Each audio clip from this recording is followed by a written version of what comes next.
Tu penses que ta RAM tourne à sa vitesse maximale?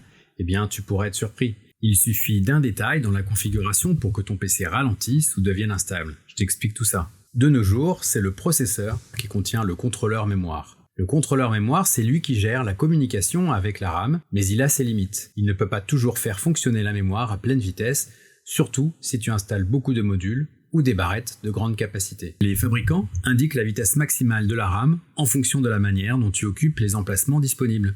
Dans les cartes mères, il y a deux canaux, canal A et B. Si tu utilises une seule barrette par canal, la vitesse maximale peut être très élevée.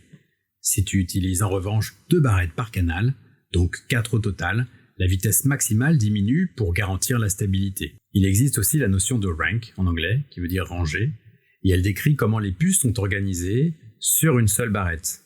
Une barrette simple, appelée single rank, possède une seule rangée, 2 puces actives. Une barrette dual rank en possède 2, ce qui équivaut à placer 2 modules sur le même support. Plus il y a de rangées de puces, plus la gestion est complexe pour le contrôleur mémoire, ce qui réduit la vitesse maximale stable. En résumé, donc, moins tu installes de barrettes et plus elles ont une faible capacité, plus tu peux viser une fréquence élevée. Si tu remplis tous les emplacements avec des barrettes de grande capacité, la fréquence maximale sera réduite. Pour illustrer, si tu installais 4 barrettes de 32 gigaoctets, il est possible que ta mémoire doive tourner plus lentement, alors qu'avec 2 barrettes seulement, tu pourrais atteindre une vitesse supérieure.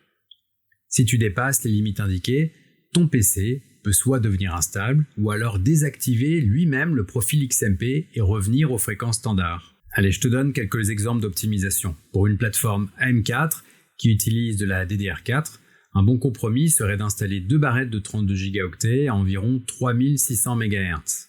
Sur une plateforme AM5, donc qui utilise de la DDR5, un équilibre efficace pourrait être obtenu avec 2 barrettes de 32 gigaoctets à environ 6000 MHz. Et sur une configuration Intel moderne, qui pourrait utiliser soit en DDR4 ou en DDR5 en fonction de la carte mère, un bon équilibre serait soit 2 barrettes de 32 gigaoctets à environ 3200 MHz pour le DDR4 ou alors environ 5600 MHz pour le DDR5.